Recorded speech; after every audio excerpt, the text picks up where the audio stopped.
Hello and happy Halloween. I'm Suzy Wighton and I'm here to talk about what we in the trade or in the craft would call Samhain. Samhain's a Gaelic name for the end of the year, and the end of the year is now. It's next week. It's the 31st of October. This is a Halloween hat or a ceremonial hat because Halloween is really one of the big Sabbats. It's one of our big ceremonial days where we celebrate the end of the year, everything that we've done, where we're going, where we hope to be, but we have to release the past.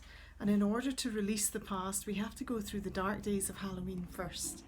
The dark days include facing our fears, finding our light, moving forward through those fears, going down into the dark in order to rise up again for the solstice, for the winter solstice, when the light begins to return. So New Year isn't really December 31st, New Year is next week.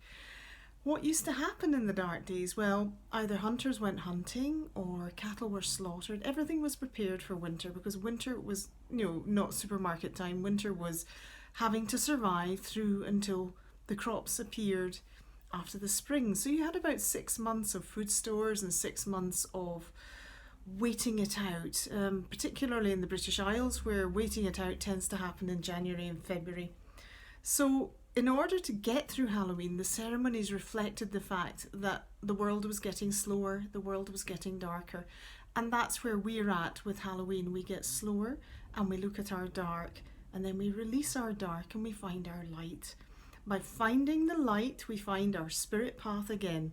By finding our dark, we know who we are. We really know who we are. By facing our fears, we find our courage. So that's the background to Halloween.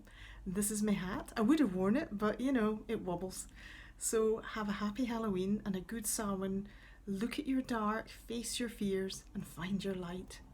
And bright blessings and merry meet and merry part.